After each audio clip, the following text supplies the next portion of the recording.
Oke, nampak sudah teknologi pengolahan rempah ya. Jadi kuliah hari ini kita masuk ke teknologi pengolahan rempah ya. Diawali dengan tema yang pertama atau bab yang pertama yaitu pendahuluan. Oke, kita mulai dulu dengan pengantar atau pendahuluan. Nah, di dalam slide ini ya cukup singkat ya bahan materi kita di bab ini ya. Nah, akan dibagi menjadi pertama definisi rempah atau pengertian rempah atau ruang lingkup rempah. Jadi yang dikelompokkan atau digolong-golongkan dalam tanaman rempah itu kriterianya seperti apa ya akan kita bahas di sini. Setelah ini selesai, kita masuk ke bagian klasifikasi rempah, yaitu cara menggolongkan rempah ya. Rempah begitu banyak ya jenisnya.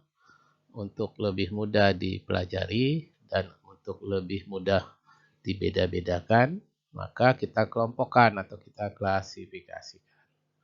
Kemudian terakhir kita sedikit menyinggung mengenai flavor ya, yang berasal dari rempah. Mengapa penting?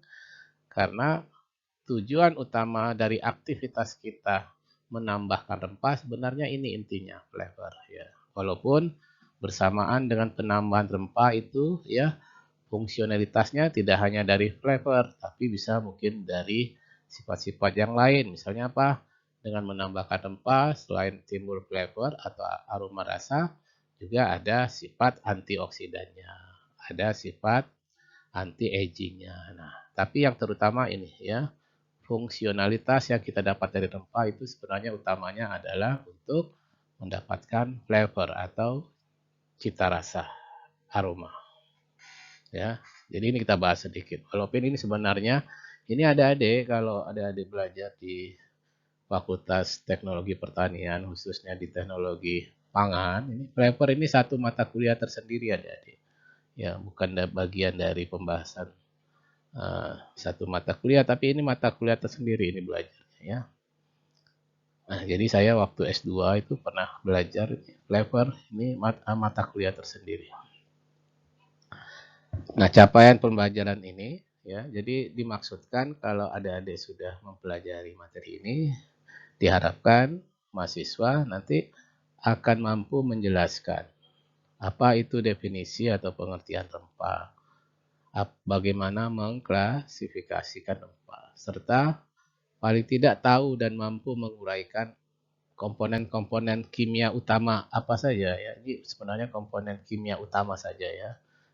Ya, kalau keseluruhan sangat banyak ini kimia apa komponen kimianya. Tapi ini capaian pembelajaran tidak paling tidak adik-adik mampu menjelaskan, menyebutkan ya kira-kira komponen utama kimia apa saja yang terdapat dalam rempah. Oke. Oke, kita mulai yang pertama. Definisi rempah. Rempah dalam bahasa Inggrisnya kita sebut spices. Spices ya.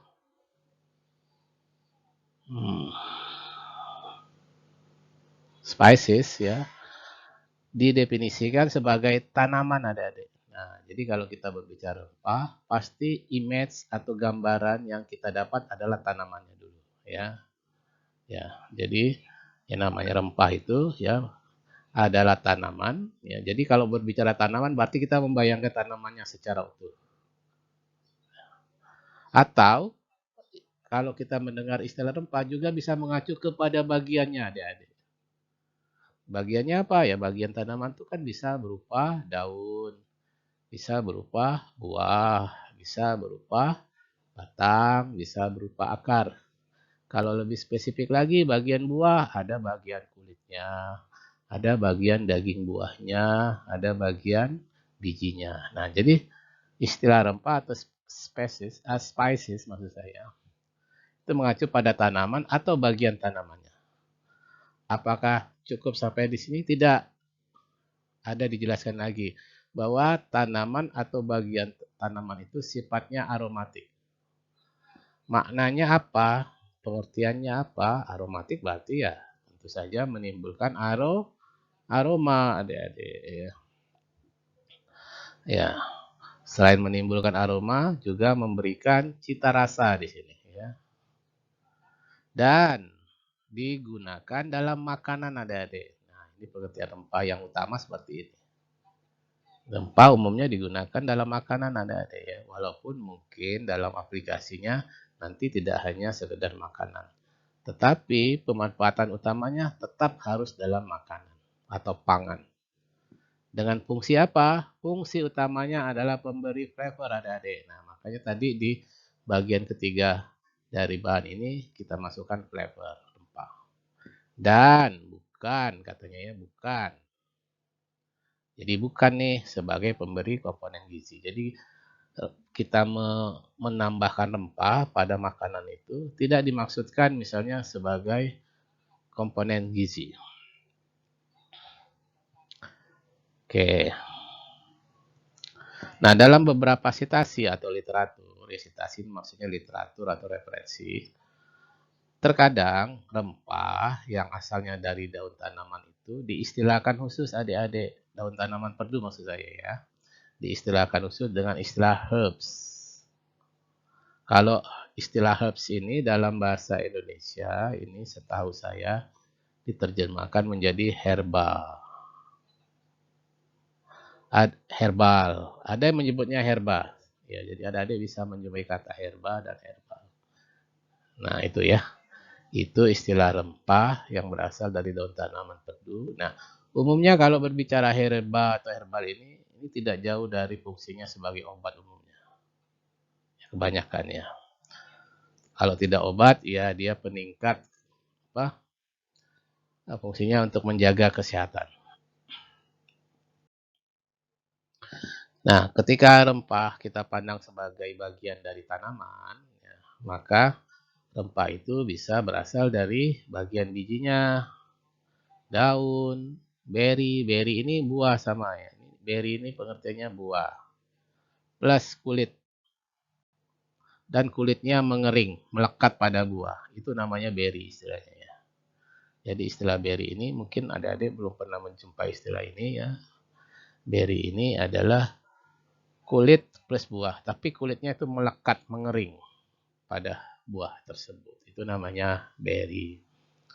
Kemudian juga ada bagian dari kulitnya, kulit kayu atau kulit batangnya, ya, bukan batangnya ya, ada ya kulit batangnya. Dan ada pula yang merupakan diambil dari bagian batang, rempah itu, ya, bagian tangkai, bagian rimpang, bagian akar, bagian bunga, bagian umbi, ya, umbi itu akar yang besar ya, bagian buah dari kuncup bunga. Nah ini ya, jadi rempah itu sumbernya bisa dari berbagai bagian tanaman, tergantung dari jenis tanamannya. Contoh, kalau dari biji ini contohnya adas. Adas manis itu biji, ya. Jintan juga biji, ketumbar itu dari bagian biji tanaman, ketumbar. Daun, ini daun banyak sekali, kalau daun ini daun mint, daun jintan, daun ketumbar, daun kemangi, daun jeruk, ya kan? Daun kesum ya yang terkenal di Kalimantan Barat. Nah, kalau dari beri ini allspice, allspice ini nanti tanamannya tidak dikenal di sini. Ini kebanyakan di Meksiko ini. Ya. Lada hitam adik-adik dari lada ya. Tanamannya nama lada. Cuma nanti bisa diproses menjadi lada hitam. Selain lada putih. Ada juga lada putih. Nah, kalau lada putih ini mungkin tidak bisa kita golongkan beri karena kulitnya sudah dikikis ya, kulitnya sudah dihilangkan kulit buahnya. Tapi kalau lada hitam itu kulitnya dibiarkan sehingga penampakannya menjadi hitam itu karena kulit lada yang mengeras. Penampakannya jadi hitam. Ya, maka disebut beri istilahnya. Dari kulit kayu, ini kayu manis ya. Ini tanamannya banyak di Padang, Sumatera Utara nih, banyak sekali kayu manis. Kemudian dari bagian batang dan tangkai itu daun buah. Daun bawang. Kok saya salah terus ya. daun bawang ya. Tuh, ini ya biasa kita sebut dengan daun sop ya, dengan bersama seledri, daun seledri ya juga. Serai, selain yang paling banyak diambil ya bagian batangnya serai. Rimpang, jahe, kunyit, lengkuas, ya kan, semacamnya. Apalagi itu ya, kencur itu masuk, rimpang, akar itu loba, bunga, saffron ya, saffron mungkin tidak dikenal di Indonesia, tapi kalau di India itu ada di India itu terkenal saffron. Saffron itu contohnya kayak yang ditempel di jidat-jidat itu ya India itu di jidatnya itu dari saffron. Walaupun saffron juga bisa untuk makanannya. Umbi dari bawang merah, bawang putih, buah, kapulaga, kuncup bunga dari cengkeh. Walaupun sebenarnya dari cengkeh sumber rempah itu bisa dari daun ya. Jadi dari daun cengkeh juga ada aromanya. Dari kuncupnya juga ada aromanya ya. Sampai di sini suara saya masih bisa jelas? Ya ya. Oke. Nah, mungkin ya adik-adik bisa juga cari contoh-contoh yang lainnya. Misalnya dari bagian tanaman biji, bisa aja yang lain-lain di sini. Silakan aja dikembangkan sendiri. Ya, ini contoh ya bahwa intinya rempah itu bisa diambil dari bagian-bagian tanamannya. Ya, mana yang diambil tergantung dari jenis rempahnya. Ya. Nah ini contoh, ini allspice. Itu yang saya bilang allspice ini banyak di Meksiko ya. Ya ini berry-nya, ya biji plus kulit yang mengeras. Ya, jadi mirip kayak lada hitam ya, tapi bukan juga lada hitam. Ya, lada hitam agak hitam ya, bukan coklat. Tanamannya tentu beda. Ini tanamannya tinggi besar ya. Allspice ini sumber rempah di Meksiko ini banyak karena rata-rata masakan Meksiko ini banyak menggunakan rempah dari allspice. Adas manis seperti ini ya. Yang diambil nanti bijinya, tanamannya seperti ini ya. Jintan seperti ini yang diambil umumnya adalah bijinya. Ketumbar. Nah, ketumbar itu yang ada di pasar atau yang diperjualbelikan atau dalam dunia perdagangan itu umumnya dijual dalam bentuk biji. Walaupun sebenarnya daunnya bisa dimanfaatkan adik-adik karena masih memberikan aroma.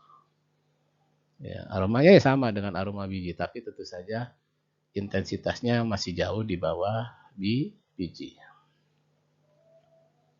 Namun tidak umum kalau kita menggunakan daun karena yang tersedia di pasar ya bukan dalam bentuk daun, tapi dalam bentuk biji. Kalau dalam bentuk daun kan nggak tahan lama adik-adik ya. Sehingga memang tidak pernah nih kita jumpai di pasar dalam bentuk daun, umumnya biji. Nah ini saffron yang saya bilang tadi itu daun mint dari daun, kapulaga yang diambil adalah buahnya kapulaga. Oke, nah itu hanya sedikit saja menurut saya contoh-contoh dari rempah ya. Adik-adik bisa kembangkan sendiri. Oke, nah selain istilah rempah juga terdapat istilah-istilah lain yang biasanya mendekat, yang biasa digunakan ya, yang biasa digunakan untuk menggantikan istilah rempah. Ya, contohnya apa? Bumbu ya. Nah ini istilah bumbu ada istilah yang sudah sangat umum dikenal ya, dan sehari-hari kita sudah banyak menggunakan istilah ini. Bumbu diartikan sebagai bahan yang mengandung satu boleh, lebih dari satu pun boleh ya. Artinya bisa banyak ya. Kalau satu jenis pun boleh atau lebih dari satu boleh. Jadi bumbu adalah bahannya mengandung satu jenis atau lebih rempah ya. Jadi ya boleh satu jenis rempah atau campuran rempah. Bentuknya adik-adik boleh dalam bentuk segar ataupun bentuknya sudah diolah. Bentuk diolah berarti bentuknya mungkin sudah dikeringkan ya. Mungkin sudah diiris-iris, mungkin sudah dijadikan bubuk. Nah, itu maksudnya diolah ya. Atau mungkin sudah ditambah bahan-bahan pengisi seperti tepung atau yang lain-lain. Nah, itu namanya bumbu ya. Jadi intinya bumbu adalah bahan yang di dalamnya terdapat satu jenis rempah atau campuran rempah. Bentuknya bisa segar rempahnya, bisa juga sudah mengalami pengolahan yang ditambahkan ke dalam makanan ya. Jadi ini bumbu peruntukannya untuk makanan. Boleh ditambahkan pada saat makanan itu diolah. Ya, diolah ini pengertiannya macam-macam. Kalau di dalam industri ya itu melalui tahapan seperti pengadonan, bisa melalui tahapan seperti mixing itu istilahnya. Kalau di dapur ya biasanya kita kenal dengan istilah kita masak. Kita masak itu istilah di dapur ya, istilah di apa? Di dapur, dapur apakah dapur rumah tangga, industri rumah tangga, apakah restoran atau rumah makan, istilahnya dimasak. Itu artinya diolah. Jadi ketika pada saat diolah, misalnya begini, pada saat kita rebus, ya misalnya daging, pada saat kita rebus, mau kita tambahkan bumbu. Nah, itu artinya kita tambahkan pada saat diolah. Nah, apakah hanya pengertiannya pada saat diolah? Tidak. Bumbu juga bisa ditambahkan pada saat preparasi. Preparasi itu artinya apa? Pengolahannya sudah selesai, sudah jadi makanan, ya, sudah jadi produk makanan. Ya, ya. Namun belum dikonsumsi, belum dimakan. Ya, dia sudah jadi produknya namun dimakan. Nah, itu maknanya preparasi. Jadi preparasi ini adalah waktu atau tahapan antara produk itu sudah jadi sampai sebelum dimakan. Ya, oke. Nah, preparasi penting misalnya pada saat penyajian. Ya, ya contoh ya, kita masak gampang aja ya ini sehari-hari. Kita buat sajian bakso. Ya, sebelum bakso itu disajikan ya misalnya ya seperti di warung-warung bakso itu kadang-kadang dibumbui dulu, ditaburi dulu dengan apa misalnya dengan bawang merah misalnya begitu ya di atas permukaannya. Atau kalau di restoran itu lebih kental lagi ini preparasi ya. Biasanya dikasih aksesoris ya seperti misalnya buah di sampingnya, dikasih saus di sampingnya, di samping makanan utamanya. Nah, seperti itu maknanya preparasi ya. Dia sudah jadi produk namun belum dikonsumsi. Tujuannya apa nih bumbu? Untuk memperkaya flavor, aroma, atau penampakan. Penampakan itu bisa berupa warna, estetika, keindahan, ya, supaya lebih menarik makanannya. Ya, dari suatu produk makanan. Nah, berdasarkan istilah bumbu ini, berdasarkan timing atau waktu penambahan bumbu ini yang bisa kita lakukan pada saat dimasak atau diolah, atau pada saat preparasi sebelum penyajian ke konsumen, maka istilah bumbu dikenal menjadi dua bagian, yaitu seasoning dan kondimen. Nah, makanya adik-adik kalau sering nonton acara masak-memasak itu, seringkali itu chefnya ngomong seasoning. Nah, jadi seasoning yang sering chef itu maksudkan, ya, juru masak itu maksudkan, itu adalah bumbu, ya, bumbu bagian dari itu uh, untuk memperkaya rasa atau memperbaiki penampilan produk makanan. Nah, kemudian berikut kita akan bahas apa perbedaan seasoning dan kondimen. Seasoning adalah bumbu yang ditambahkan ke dalam produk atau makanan selama pemasakan adik-adik, selama kita masak atau selama diolah. Ya, jadi misalnya selama diolah kita tambahkan apa? Misalnya kita tambahkan bubuk lada. Nah, berarti pada saat diolah, misalnya pada saat direbus ya, daging saat direbus kita tambahkan lada, misalnya begitu ya contohnya ya. Nah, berarti bubuk lada itu adalah seasoning ya, karena dia ditambahkan pada saat dimasak atau diolah. Itu contoh seasoning ya. Kemudian istilah yang lain kondimen. Kondimen ini adalah bumbu juga adik-adik, tapi penambahannya pada tahap preparasi. Makanannya sudah jadi adik-adik, produk makanan sudah ada. namun belum disajikan. Nah, pada saat sebelum disajikan, maka ditambahkanlah bumbu itu. Nah, bumbu jenis itu namanya kondimen. Ya, contohnya itu tadi sudah ya, bakso sebelum disajikan atau sop atau kita taburi bawang merah. Atau produk-produk makanan tertentu biasanya dikasih irisan paprika, ya, paprika supaya cantik bentuknya ya, paprika. Nah, jadi fungsi paprika itu sebagai kondimen ya. Produknya makan sudah jadi, tapi ditambahkan sebelum disajikan pada konsumen. Nah, suatu bumbu bisa berperan ganda, adik-adik. Bisa jadi seasoning, bisa jadi kondimen. Tergantung pada waktu kapan dia ditambahkan. Ya. Kecap contohnya. Kecap itu kalau ditambahkan pada saat dimasak, ya seasoning. Tapi kecap ketika ditambahkan pada makanan yang sudah jadi, tapi belum disajikan, ya. Misalnya kita oleskan di bagian atas permukaan atau topping dari makanan, itu namanya kondimen. Ya. Namun biasanya kecap itu adalah kondimen. Walaupun dalam praktek pengolahan atau memasak di Indonesia, kecap juga bisa merupakan bagian dari seasoning. Nah, jadi ada contohnya sini. Contohnya pickle. Pickle tuh ini ya. Apa tuh? Aduh, kok nggak sampai di ujung lidah saya makna pickle ini. Acar. Oh iya. Acar itu kan kita tambahkan adik-adik. Misalnya contoh sederhana ya, ada nasi goreng yang pakai acar kan. Nah, acar itu nanti sebelum disajikan ke nasi goreng itu sebelum disajikan ya, dikasih acar di sampingnya. Itu pickle.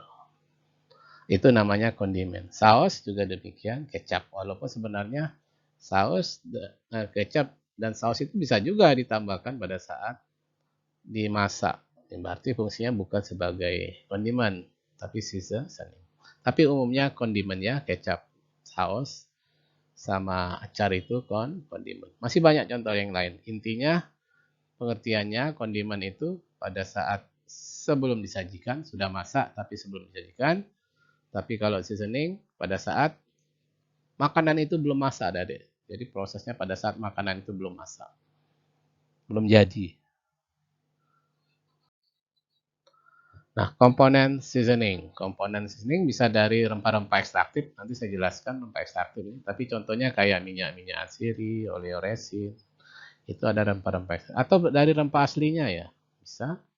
Rempah aslinya baik rempah segar atau rempah yang sudah diolah. Ya, itu rempah asli. Kemudian yang namanya seasoning tidak hanya rempah adik-adik. Ya. Biasanya ada garamnya adik-adik. Ada yang ditambah gula, ada yang ditambah penyedap rasa seperti MSG itu ya. Ya, micin tuh orang kita bilang. Lalu ada produk-produk yang berbasis susu juga ditambah biasanya dan lain-lain, tergantunglah produsennya ya. Tapi pada intinya inilah merupakan komponen-komponen utama campuran seasoning. Kalau sudah seperti ini, seasoning yang dimaksud ini biasanya seasoning yang komersial adik-adik. Komersial itu maknanya apa? Yang sudah diperjualbelikan. Ya. Banyak kan contohnya kan? Contohnya di itu tuh Masako itu seasoning. Ya. Selain itu kalau ada adik mau masak nasi goreng, udah ada bumbu nasi goreng ya. Dijual dalam bentuk sase-sase itu ya. Mau masak rawon sudah ada. Mau bikin tempe goreng yang dikasih tepung, ya sudah ada tepungnya plus bumbunya. Itu seasoning semua. Kelompok seasoning. Ya, walaupun sebenarnya seasoning juga tidak harus seperti itu. Seasoning bisa juga itu yang kita campurkan cabai, kita campurkan bawang, nah itu juga seasoning. Ya. Walaupun tidak dicampurkan garam gula. Ya, tapi biasa kalau yang komersial ini udah lengkap nih. Ada rasa asinnya dari garam, ada rasa manisnya dari gula, ada rasa cita rasa yang lain dari penyedap seperti MSG gitu ya. Nah, beberapa jenis kondimen ya. Ini kondimen karena banyak dikelompokkan menjadi dua. Kondimen sederhana atau simple dan kondimen campuran. Nah, kondimen sederhana contohnya kita kita kenal garam seledri. Garam seledri ada, jadi ada produk yang namanya seledri salt. Ini garam, dalamnya ada aroma seledri. Garlic juga begitu, garam bawang putih ya, ada produk garam aromanya bawang putih, dan juga ada produk garam yang beraroma atau berasa onion. Onion ini bawang merah. Ini jenis kondimen yang sederhana. Nah, tentu saja selain sederhana ada yang campuran, berarti sudah lebih kompleks campurannya ya. Sudah lebih banyak campurannya. Contohnya kayak ini, chili sauce ya, saus cabai, mustard, kecap, saus tomat dan lain-lain. Nah, ini sudah kompleks campurannya. Bukan hanya sekedar 2-3 komponen bahan saja yang campurkan, ini lebih dari itu. Nah, selain istilah rempah, istilah bumbu, ada juga istilah bumbu komersial.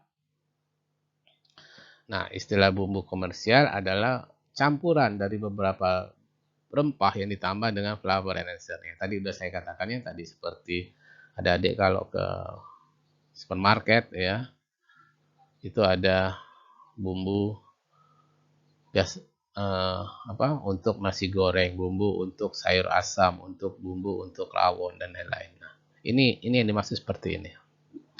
Jadi dia selain rempah, jangan ditambah juga sama ini flavor enhancer adik-adik. Peningkat cita rasa seperti garam, MSG, atau nukleotida ya. Ini sama, ini flavor enhancer juga.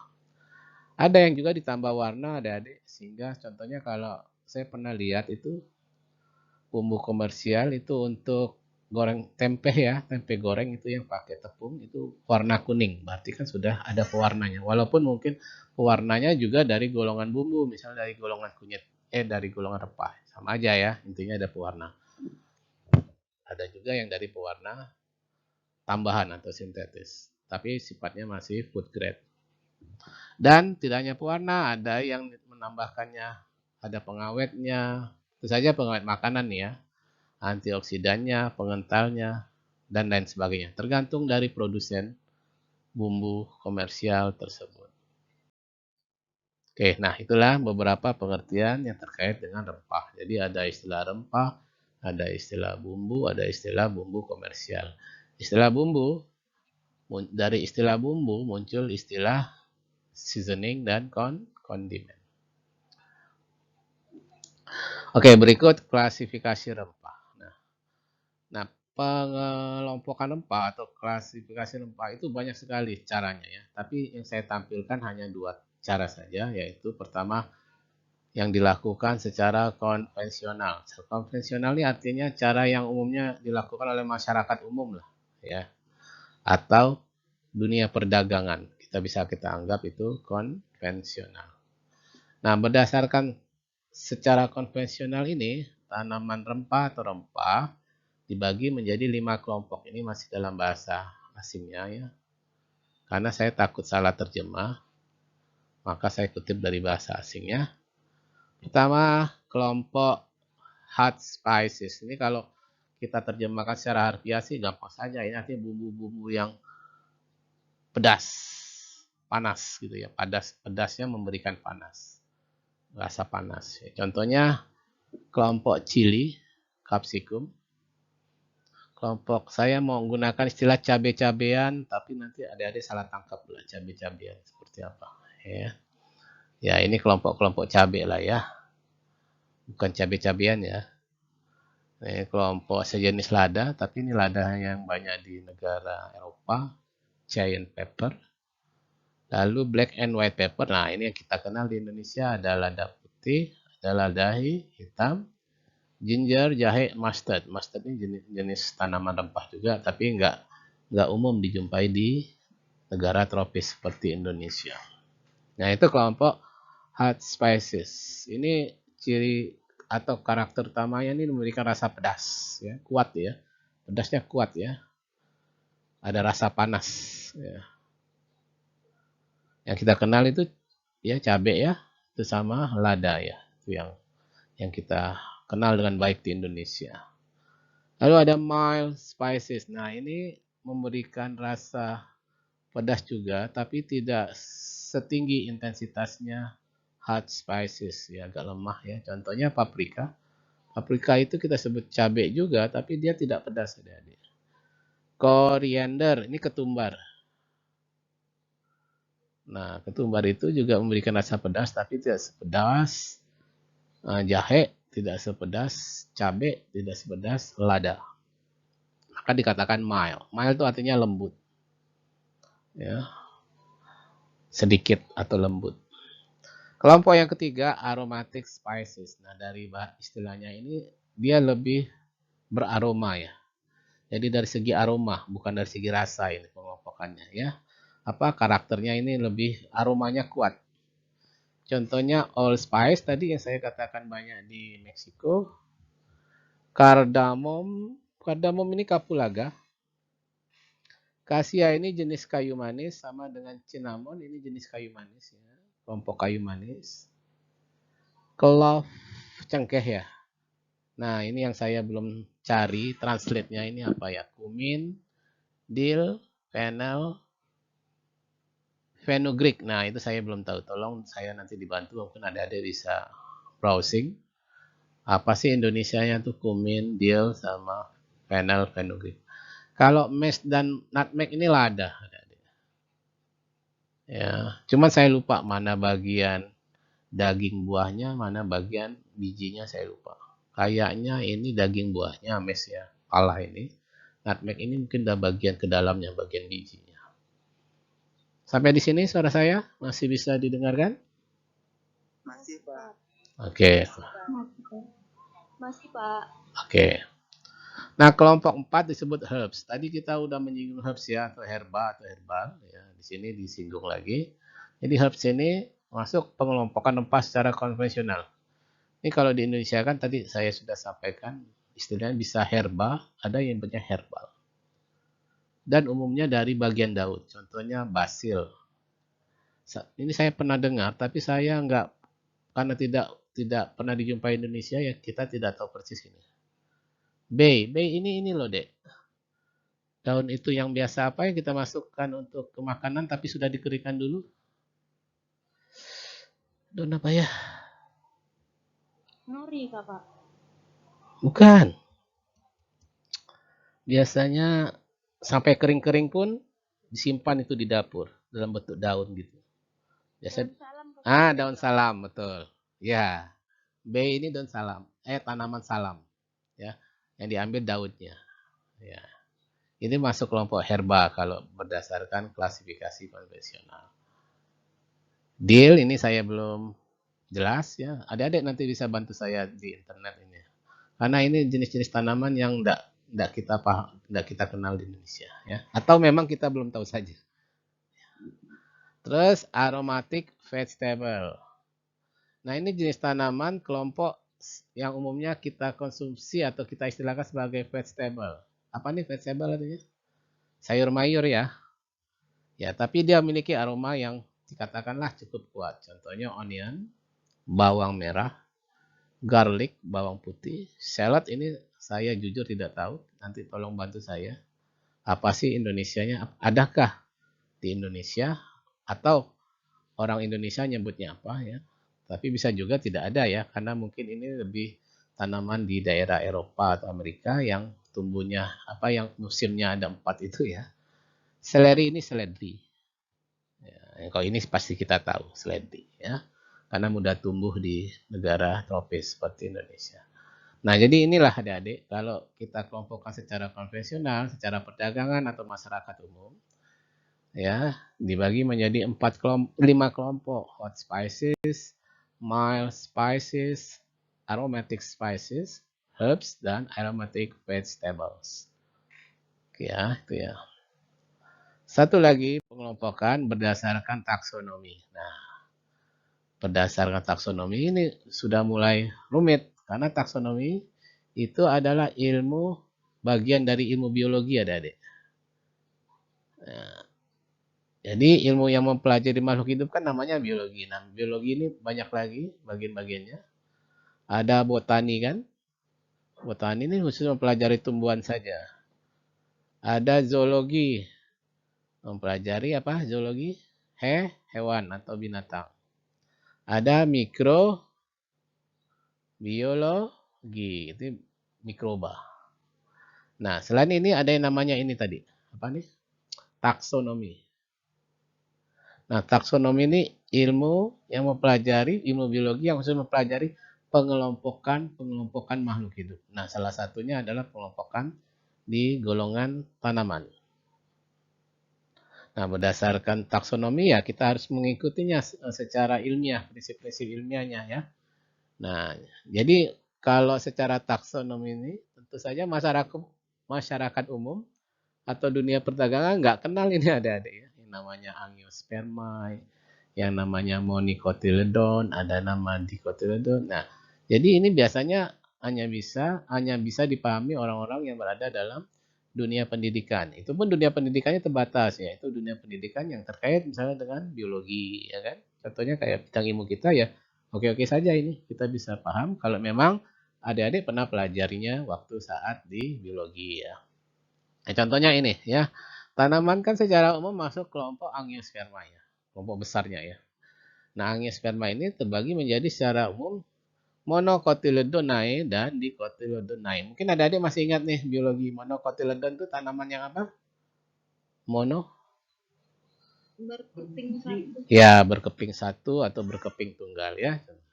Sedangkan Dicotyledon sebaliknya berkeping dua atau ganda.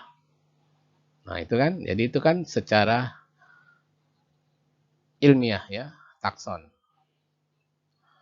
Nah, ini sebenarnya kita bisa pelajari ya, tapi memerlukan waktu lagi ya. Jadi ini tidak dipakai adik-adik. Pengelompokan ini mungkin hanya dipakai secara secara ilmiah saja. Ya, sebagaimana yang kita pelajari dalam dunia pendidikan atau penelitian bisa juga. Tapi kalau masyarakat umum ya tadi itu pakai secara konvensional ya. Nah, kalau ada adik pelajari lebih dalam kan Monocotyledon tuh banyak lagi tuh ordonya ya. Kelompok yang lebih rendah kan ordo. Ada Liliflorae, ada Sitaminae, ada Orchidalis dan lain-lain ya. Kalau Dicotyledon dibagi dulu menjadi ini ya adik-adik lihat sendiri lah ya. Lalu nanti dibagi lagi menjadi family ini Solanaceae, Pedaliaceae dan ini contoh-contoh tanamannya. Nah, jadi itu ya. Jadi ini ribet adik-adik kalau untuk dipakai di dunia perdagangannya. Tidak dipakai. Ini jelas-jelas tidak dipakai. Nanti malah kalau pakai ini tidak ada nanti yang mau beli. Ya. Karena ini tidak sanggup dia kan. Karena background ilmunya nggak sampai ke sini kan. Kalau umum itu kan beda-beda. Ya. Tapi bagi secara ilmiah boleh kita pelajari ini ya, pengelompokan rempah secara ini. Ya contohnya ini cili. Ya, cabai ya. Itu secara taksonomi dia masuk ini Solanaceae, masuk ini Sympetale dan termasuk di Cotyledon. Nah, itu kalau secara ilmiah kita mempelajarinya. Oke. Cukup jelas ya. Jadi saya hanya menyampaikan dua sistem pengelompokan rempah. Pertama tadi secara konvensional terbagi 5 kelompok dan ini secara taksonomi berdasarkan ilmu taksonomi ya membaginya. Oke, ini penjelasan saja tadi sama tadi kurang lebih tadi ya. Silakan ada dipelajari sendiri. Sudah nanti saya upload filenya. Oke, kita masuk ke bagian 3 atau bagian 1 sudah definisi, bagian 2 adalah klasifikasi, bagian 3 flavor rempah.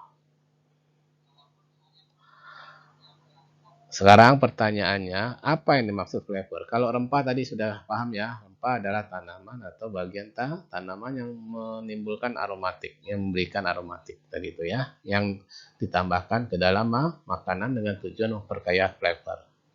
Itu adalah definisi rempah. Nah, sekarang apa flavor? Flavor adalah ya definisi umumnya gabungan sensasi atau persepsi yang ditimbulkan ya oleh keseluruhan indera adik-adik. Ya, bau, rasa, penglihatan, rabaan dan pendengaran ketika makanan kita dikonsumsi. Ya. Mungkin selama ini kita hanya menganggap kalau flavor itu muncul dari bau, rasa. Sebenarnya flavor itu juga terkontribusi dari indera penglihatan, dari indera rabaan dan pendengaran. Mungkin tidak terlalu signifikan kontribusinya, tapi ada ya. Sehingga memang banyak beberapa ahli hanya fokus pada indera bau dan rasa. Ya. Tapi kalau definisi sebenarnya flavor itu juga ada kontribusi dari penglihatan. Ya. Oke. Tapi memang yang paling signifikan adalah dari indera rasa dan bau. Indera rasa kita apa, Adik? Nama organnya? Lidah. Ya, lidah. Ada lagi kan di dalamnya gigi, mulut lah tuh ya, indera rasa ya. Ya, di dalamnya itu jadi satu ya, tidak hanya lidah ya, di dalam kan ada bagian-bagian yang lain. Ada juga indera, kalau indera bau, hidung ya terutama. Ya, walaupun sebenarnya nanti antara indera hidung dan mulut itu jadi satu, adik-adik ya. Karena ada rongga, adik-adik, ada saluran yang menghubungkan antara hidung dengan mulut. Sehingga terkadang itu jadi satu persepsi. Oke.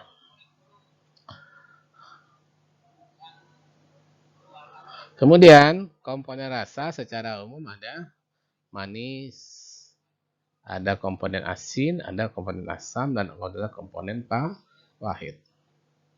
Oke.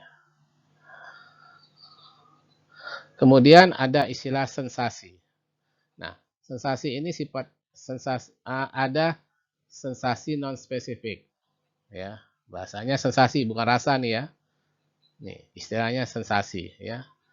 Jadi ini namanya sensasi non spesifik. Nah, sensasi non spesifik itu bisa berupa ini ada pungency, rasa pedas,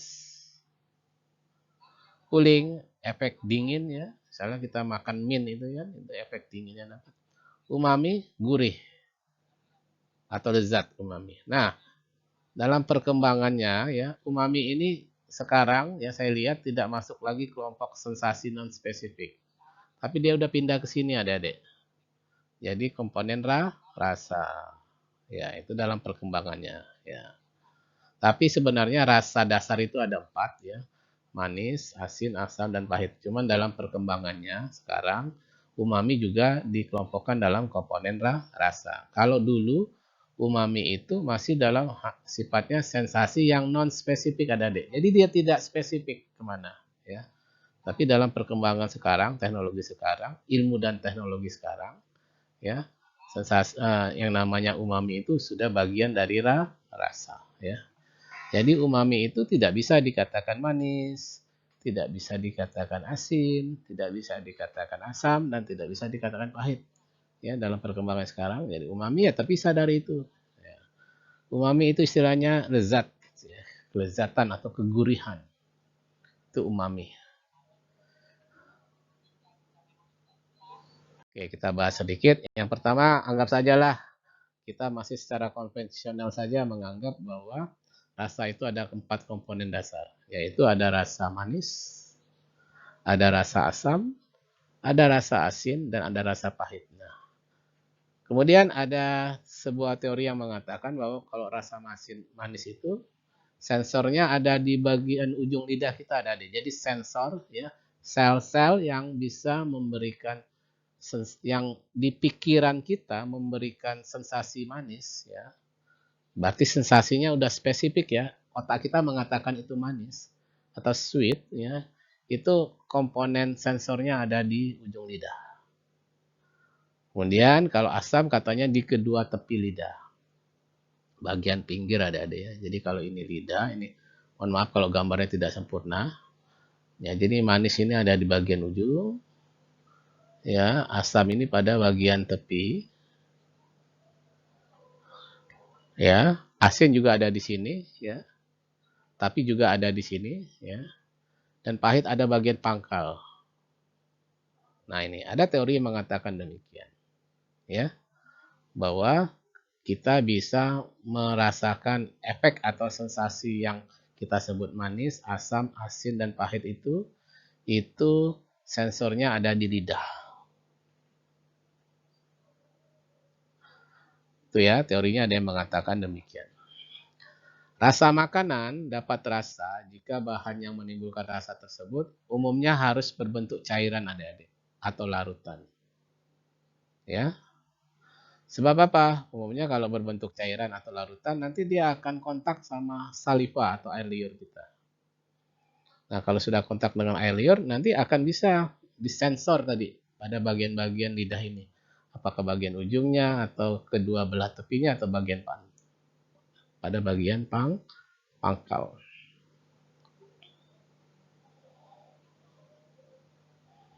Nih, ada teorinya seperti itu ya.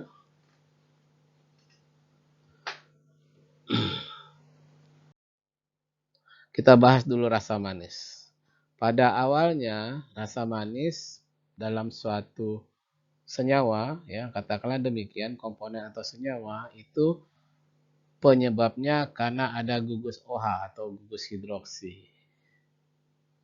Ya, ini contohnya yang sederhana gula. Contohnya gula sukrosa lah gampangnya. Ya, C12 C12H22O11 ini rumus empirisnya ya. Di dalamnya ini memang banyak gugus OH atau hidroksil sehingga para ahli menyimpulkan karena banyak gugus OH itulah maka gula itu manis rasanya. Jadi dia membuat teori bahwa rasa manis itu karena ada gugus OH. Oke. Nah, sekarang teori gugus OH kebanyakan tidak dipakai lagi atau katakanlah tidak berlaku. Karena apa? Karena faktanya banyak bahan-bahan atau senyawa-senyawa yang tidak ada OH-nya tapi rasanya manis, ya. Kalau gula tadi oke lah gula ya, ada OH-nya maka manis. Tapi selain gula ada loh komponen yang tidak mengandung OH tapi rasanya manis. Contohnya kloroform, sakarin. Tapi jangan coba ya rasa-rasa kloroform ya, usah. Nah, maka saat ini teori yang banyak dipakai adalah teori AHB. Tulisannya ini AH garis miring B yang dikemukakan oleh Schellenberger and Eckley. Nah, teori ini mengatakan bahwa rasa manis itu disebabkan adanya kombinasi antara apa? Antara ikatan kovalen unsur hidrogen ya. Jadi unsur hidrogen itu bisa membentuk ikatan kovalen ya ada ya. Nah, gini lambangnya ikatan kovalen. Mengapa demikian? Karena di dalam hidrogen itu ada satu elektron ada. Hidrogen itu ada satu elektron ya. Karena hidrogen itu hidrogen yang normal ya, hidrogen yang alami itu bilangan atomnya satu. Kalau bilangan atom itu menyatakan jumlah proton. Nah, kalau protonnya satu, otomatis elektronnya satu. Karena elektronnya satu, dia hanya bisa membentuk satu ikatan kovalen. Nah, jadi yang dimaksud dengan teori rasa manis itu karena ada kombinasi yang disebabkan ikatan kovalen hidrogen ya, sebagai sumber proton, karena ada protonnya, dengan atom yang sifatnya elektronegatif. Kita sebut aja B. Ya, disimbolkan B. Yang jaraknya katanya harus 3 angstrom adik-adik. Nah, itu saya lupa. 3 angstrom itu angstrom ya. Ini satuannya nih ya. Angstrom itu kalau tidak salah ya 10 pangkat min 10 meter nih kalau tidak salah ya. Tolong nanti saya diperbaiki kalau salah ya. Jadi satuan angstrom itu setara dengan 10 kalau tidak salah ya 10 pangkat min 10 meter adik-adik. Ya. Nah, supaya dia menimbulkan rasa manis ya harus ada ini. Harus ada ikatan kovalen hidrogen ya di dalam struktur molekul senyawa tersebut. Jaraknya dengan atom-atom elektronegatif itu harus 3 angstrom. Ya. Ini contohnya ini. Mengapa bisa timbul rasa manis pada kloroform? Ini karena ada ini ada ini. Ada atom hidrogen ini ada ini. Ya, ada atom hidrogen ya. Dan ada atom yang sifatnya elektronegatif. Elektronegatif itu maknanya dia kecenderungannya bermuatan negatif atau kecenderungannya menjadi anion. Apa itu Cl nih? Ya, jadi ini adalah hanya tadi, ini yang kita maksud tadi, simbol B-nya ini adalah ini Cl. Dan jaraknya ini adik-adik harus 3 angstrom jaraknya ini. Nah, mau lebih jelas lagi adik-adik pindah ke gambar ini. Ya. Jadi struktur ini pindah ke sini lagi. Ya. Oh kalau ini, oh maaf, ya ini contoh yang lain ya. Saya pikir ini contoh kloroform. Nah ini contoh kloroform tadi adik-adik ya, karena ada atom hidrogen ya, jaraknya dengan atom elektronegatif yaitu atom klor itu jaraknya persis 3 angstrom, maka menimbulkan rasa manis. Maka disebut dengan teori AHB tadi. AH itu adalah ini hidrogennya, sedangkan B itu adalah atom klornya. Bagaimana dengan sakarin? Sakarin ternyata juga menimbulkan rasa manis. Ya sama, walaupun penyebabnya bukan selalu klor ya. Penyebabnya bisa atom lain. Contoh nih. Penyebabnya adalah nih, NH. Kok NH ya? Karena ada hidrogennya ada nih. Hidrogennya di sini ada sebuah elektron yang berpasangan dengan nitrogen. Sebenarnya begini. Ya, nah. Jadi ini dianggap AH simbolnya. Lalu pasti harus ada B. B ini sifatnya tadi elektronegatif. Nah, elektronegatif. Nah, elektronegatif itu bukan hanya klor adik, atom oksigen itu sifatnya elektronegatif. Dan ternyata setelah diteliti jaraknya 3 angstrom. Maka inilah penjelasan secara ilmiah bahwa mengapa sakarin manis walaupun tidak ada gugus OH tadi ya. Maka dipakai teori AHB. Bagaimana dengan glukosa yang jelas-jelas rasanya manis dan banyak OH-nya? Ya, kalau ini sih pakai teori lama juga bisa masuk bahwa OH itu bisa menimbulkan rasa manis. Namun dengan teori AHB pun bisa dijelaskan. Ya, dari mana nih? Nih lihat di sini. Nih, oksigen ini dianggap B karena sifatnya elektropositif, sedangkan OH yang lain ya ini dianggap AH dan jaraknya 3 angstrom. Nah, jadi kalau untuk menjelaskan glukosa bisa juga menggunakan teori AHB dan bisa juga menjelaskan teori hidroksil tadi. Tapi kalau untuk menjelaskan rasa manis ke kloroform dan sakarin hanya bisa teori AHB. Nah, itu ya. Jadi ini kajian ilmiahnya mengenai rasa manis. Kemudian rasa pahit. Nah, rasa pahit mirip dengan rasa manis ya. Dia spesifik ya, tidak bisa dikelompokkan menjadi rasa asam, menjadi rasa umami ya, dia spesifik ya. Tergantung dari stereokimia. Stereokimia ini adalah kajian mengenai bidang ruang dari sebuah senyawa ya. Nah, rasa manis memiliki 2 gugus polar. Tadi ya udah kita bahas ya teori AHB itu ya. Sedangkan rasa pahit hanya membutuhkan 1 gugus polar dan 1 gugus hidrofobik. Kalau rasa manis tadi kan gini, AHB. Antara A sama B ini ya harus 3 angstrom kan? Nah, itu ya. Nah, ini baik A atau B ini polar ya. Sedangkan kalau rasa pahit ya, satunya tetap 2 gugus polar, tapi satunya polar, satunya non polar atau hidrofobik. Nah, kita lihat aja contoh ya, senyawa-senyawa yang sudah jelas-jelas menimbulkan rasa pahit. Penil thiocarbamide, singkatannya PTC. Contoh lain senyawa kreatin, senyawa quinin, senyawa kafein ya. Theobromin ini ada senyawa-senyawa jelas yang memberikan sensasi rasa manis, rasa pahit. Kemudian ada rasa manis yang kita inginkan dalam makanan, ada rasa pahit yang kita inginkan dalam makanan, dan ada rasa pahit yang tidak kita inginkan karena itu kita anggap masalah. Kalau rasa pahit itu muncul, ya pasti banyak orang konsumen yang tidak mau mengkonsumsinya. Apa saja itu? Nah ini, rasa pahit yang kita sengaja diinginkan atau dibiarkanlah, paling tidak itu pada teh itu kan, teh itu memang tidak dibuang pahitnya adik-adik. Ya.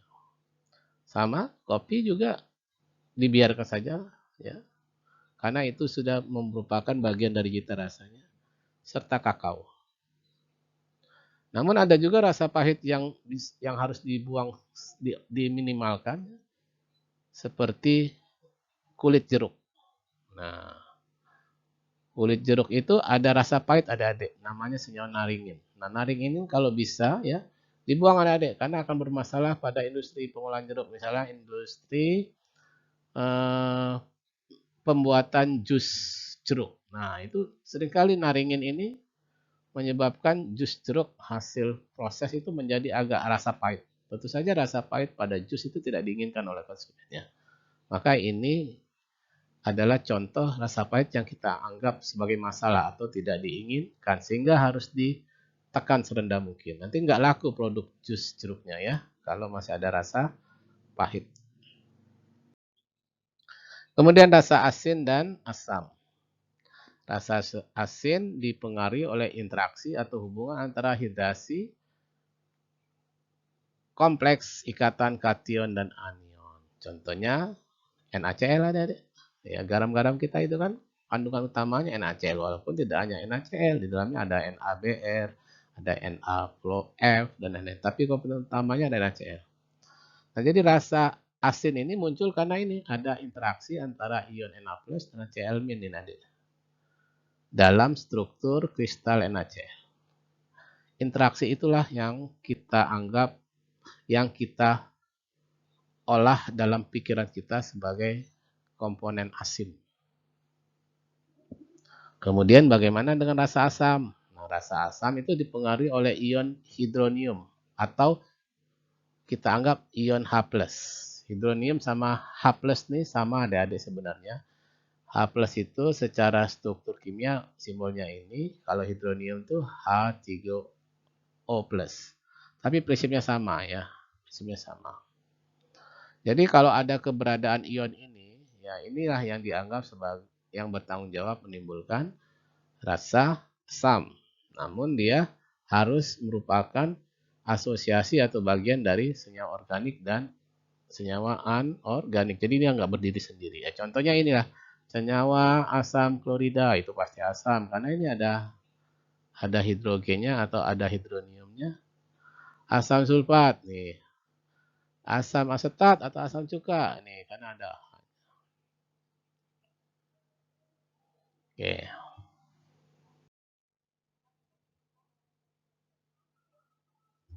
Kemudian rasa-rasa non-spesifik, walaupun tadi saya bilang ada beberapa rasa-rasa yang sifatnya non-spesifik seperti umami itu kita sudah anggap sebagai dari rasa utama. Tapi di sini kita bahas dalam konteks yang non-spesifik dulu. Contohnya astringensi, tadi tidak saya sebutkan ya.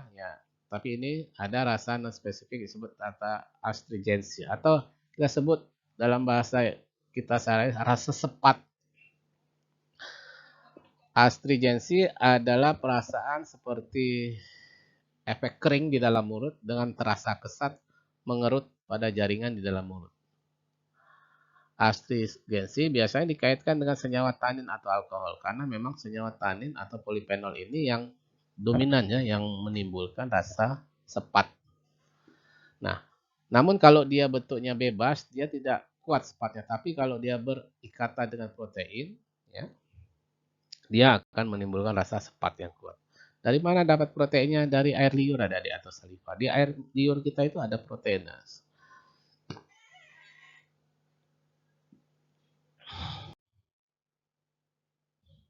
Nah, sebagaimana rasa pahit, ya, rasa sepat itu biasanya ada yang diinginkan ya, seperti pada teh, ya.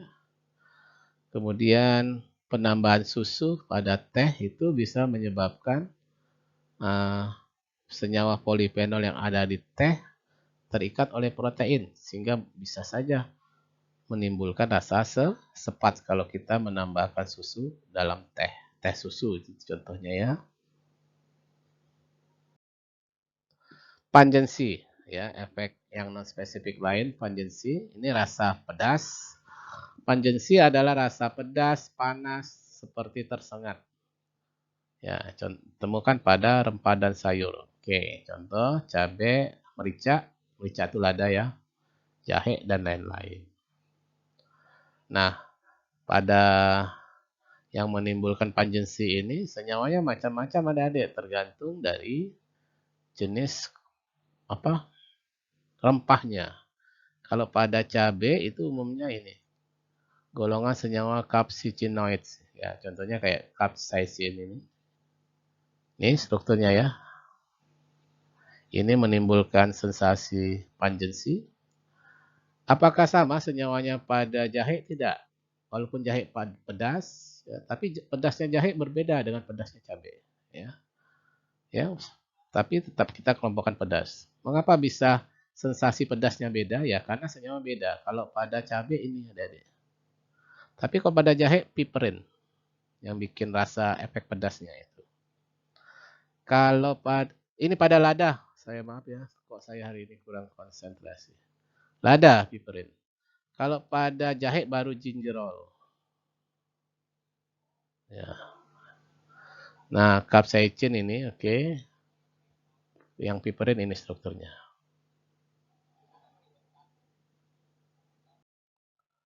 Kalau gingerol ini yang menimbulkan efek pedas, panas pada jahe. Nah, pada jahe, kalau kita mengeringkan jahe dan menyimpannya dalam jangka waktu lama, gingerol yang ada pada jahe itu bisa kehilangan bisa melepaskan komponen airnya. Sebenarnya maksudnya bukan komponen air, ini bisa melepaskan H2O adik-adik kalau disimpan terlalu lama atau dikeringkan. Nah, ketika ini melepaskan H2O, gingerolnya ini berubah menjadi senyawa sogol. Ya, strukturnya kita sebut sogol. Saya tidak tahu di slide berikutnya ada enggak ininya ya, strukturnya ya. Tapi intinya begitu. Gingerol ya, kalau kita simpan dalam waktu yang lama atau kita keringkan ya, dia bisa melepaskan H2 dan struktur barunya membentuk senyawa yang diberi istilah sogaul. Nah, sogaul ini adik-adik lebih pedas ya dari gingerol. Makanya kalau adik-adik ingin meningkatkan cita rasa jahe supaya lebih pedas, jangan setelah dipanen tuh langsung digunakan ya atau langsung dijual. Simpan dulu agak lama ya atau dikeringkan supaya H2 melepaskan H2O, maka gingerol ini akan berubah menjadi sogaul sehingga rasa pedasnya bisa ditingkatkan. Tuh ya. Cooling ini sensasi yang terjadi jika senyawa kimia yang ada dalam rempah tersebut itu mengalami kontak dengan nasal atau jaringan mulut. Nasal itu artinya dengan bagian hidung ya, atau dengan jaringan mulut dan merangsang reseptor tertentu. Ini sensasi dingin sebenarnya ya. Contohnya adalah senyawa seperti senyawa mentol. Mentol ini banyak pada daun mint ya, makanya untuk menimbulkan rasa mentol itu kita pakai daun mint. Ini contoh senyawa mentol ya yang menimbulkan efek cooling atau sensasi cooling. Ya, bisa juga terdapat pada senyawa kampor atau lebih tepatnya dekampor ini. Ini juga menimbulkan efek cooling. Oke, nah sebenarnya masih banyak yang bisa kita bahas di dalam untuk sensasi non spesifik, tapi kita cukupkan sampai 3 itu ya. Umami tidak kita bahas karena terlalu luas. Jadi kita contohkan 3 sensasi yang non spesifik itu. Nah sekarang dari mana sumber-sumber flavor ya yang pada rempah yang muncul dari rempah? Apakah itu rasa manis, rasa asam, rasa pahit? Ya. Satu lagi rasa apa ya? Manis, asin, asam, pahit, manis ya. Bukan pahit ya, apa tadi? Saya kok jadi lupa ya. 4 komponen rasa tadi apa? Manis, Asin, asin, pahit, pahit tidak? Pahit juga ya? Oh iya, pahit masuk. Oke, di belakang lidah ya. Jadi itu ya 4 ya. Manis, asam, asin, pahit ya. Oke. Nah, ya.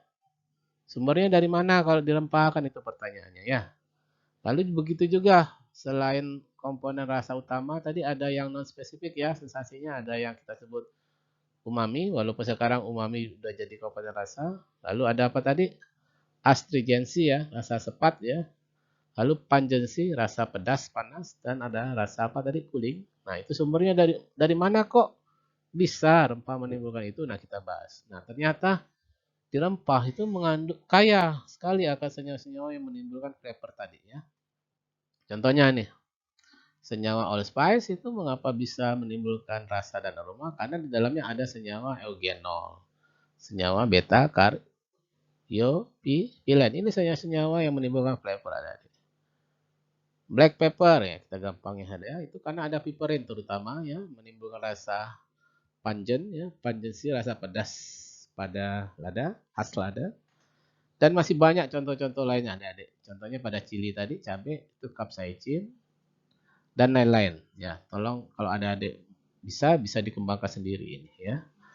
Jadi itulah penyebab utamanya mengapa kenapa rempah-rempah itu bisa kita manfaatkan sebagai agensia flavor ya, untuk menimbulkan rasa atau flavor. Ya ini karena dia kaya akan senyawa-senyawa pemberi flavor. Ya. Oke, nah ini contoh-contoh senyawa, contoh-contoh produk yang lainnya, terutama produk herbal ini ya. Adik-adik bisa uraikan di sini ya, senyawa-senyawa atau komponen kimia pemberi flavornya atau cita rasanya ada di sini ya. Tidak perlu dihafalkan, tapi paling tidak adik-adik bisa membedakan ya antara satu komoditas atau produk dengan yang lain. Oke, terima kasih atas perhatiannya.